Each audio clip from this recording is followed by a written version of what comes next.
During a contentious trip to Amritsar in 2018, Canadian Prime Minister Justin Trudeau and Defence Minister Harjit Singh Sajjan faced diplomatic hurdles. Now, what were these hurdles? Trudeau and Sajjan were told that their plane won't be allowed to land unless they met with the then Congress Chief Minister, Captain Amarinder Singh.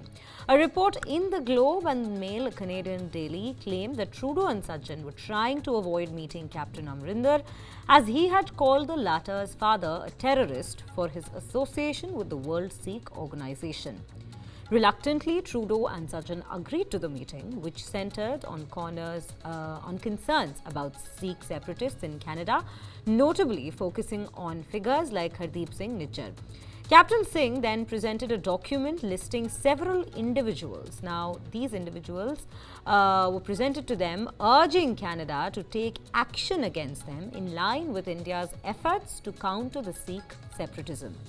Meeting itself was described as quite tense, with the Canadian official stating that Canadian law does not permit arrests solely based on the views disliked by New Delhi, which displeased the Indian officials back then, especially in the external affairs.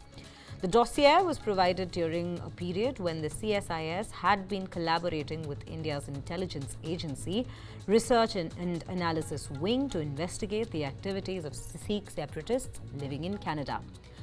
Now, despite prior assurances of Trudeau's condemnation of terrorism and extremism, the trip faced initial turbulence, with revelations that Jaspal Atwal, previously convicted for a 1980s assassination attempt on an Indian minister, was invited to receptions with the Prime Minister, creating further diplomatic challenges. Meanwhile, responding to the report, Canada's former Defence Minister Harjit Singh Sajjan dismissed the claims as not accurate.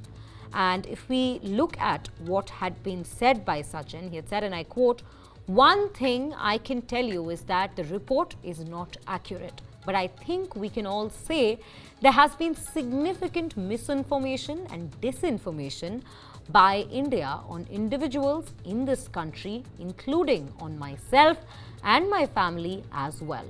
This is the particular story that we are focusing on currently, and these are the latest updates, the information that we have received with regards to a meet that dates back, in fact, to 2018.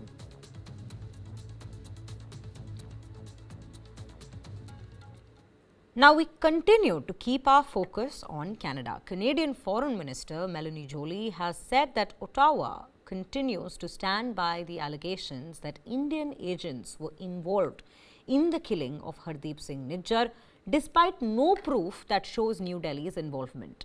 Now, what has been said so far? Joly reiterated Canada's claim and said that Canada's position has always been clear.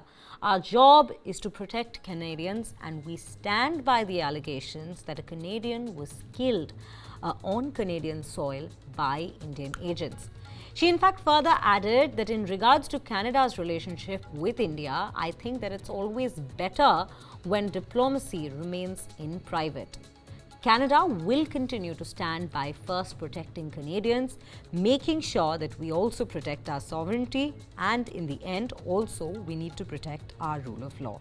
This is what's been said by Melanie Joly so far with regards to this matter, to the investigation, the probe that's still been ongoing into the killing of Hardeep Singh Nijjar.